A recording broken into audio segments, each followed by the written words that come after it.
তারুণ্যের প্রথম ভোট ধানের শীষে দিতে তরুণদের প্রতি আহ্বান জানিয়েছেন বিএনপির ভারপ্রাপ্ত চেয়ারম্যান তারেক রহমান। শাহবাগে ছাত্রদলের সমাবেশে শিক্ষার্থীদের উদ্দেশ্যে তিনি বলেন, বিভেদ, প্রতিহিংসা আর কথামালার রাজনীতি নয়, জনগণের জীবনযাত্রার মান উন্নয়নের রাজনীতি করতে হবে। শিক্ষার্থীদের উদ্দেশ্যে তারেক রহমান বলেন, প্রতিটি ক্ষেত্রে দক্ষ হতে হবে। রাহুল রায়ের রিপোর্ট। বান্ডেল থাকলে প্রতি সেনমানিতে টাকা বাঁচবে। বিকাশ সেনমানি বান্ডেল কিনে জিতুন প্রতি লেনদেনে। জুলাই আগস্টের গণ অভ্যুত্থানের বর্ষপূর্তিতে ছাত্রদলের এই সমাবেশ করার কথা ছিল শহীদ মিনারে, তবে এনসিপির অনুরোধে সমাবেশটি হলো রাজধানীর শাহবাগ মোড়ে। বেলা ৩টায় সমাবেশ হলেও সকাল থেকেই সমাবেশ স্থলে অবস্থান নেয় সারা দেশ থেকে আসা ছাত্রদল নেতাকর্মীরা।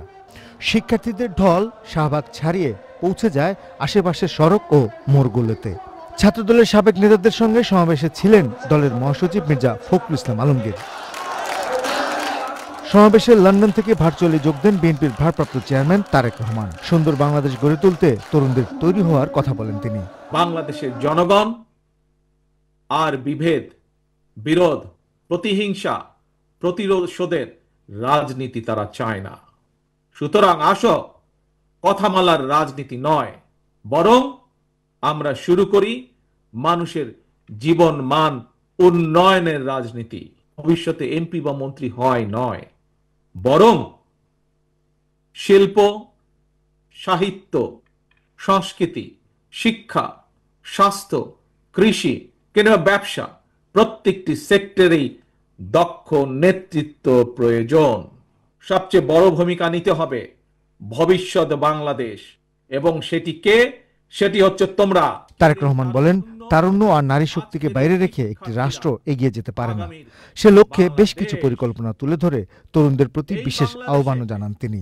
ফ্যাসিবাদ, চরমপন্থার উত্থান কিংবা পুনর্বাসন ঠেকাতে শিক্ষার্থীদেরকে অবশ্যই সচেতন থাকতে হবে। প্রায় 4 কোটি নতুন ভোটার যুক্ত হয়েছে। তোমরা ভোটার হলেও ফ্যাসিবাদ চক্র তোমাদের ভোটের অধিকার কেড়ে নিয়েছিল। আসন্ন জাতীয় নির্বাচনে তোমাদের হারানো ভোটের অধিকার পুনঃপ্রতিষ্ঠা এক বিরাট সুযোগ তৈরি হয়েছে। তারুণ্যের প্রথম ভোট ধানের শীষের জন্য হোক। কি সেই আহ্বান? তারুণ্যের প্রথম ভোট ধানের শীষের জন্য হোক। শিক্ষা, শিল্প, নিরাপদ কর্মপরিবেশ সহ প্রতিটি খাতে সুনির্দিষ্ট পরিকল্পনা তুলে ধরে তারেক রহমান বলেছেন, সুন্দর বাংলাদেশ গড়ে তুলতে মেধাবী তরুণরাই ভরসা। নিজেদেরকে যোগ্য করার জন্য যা যা প্রয়োজন তোমরা তা সকলে গ্রহণ করবে, এই হোক আজকের প্রতিজ্ঞা। রাহুল রায়, চ্যানেল আই, ঢাকা।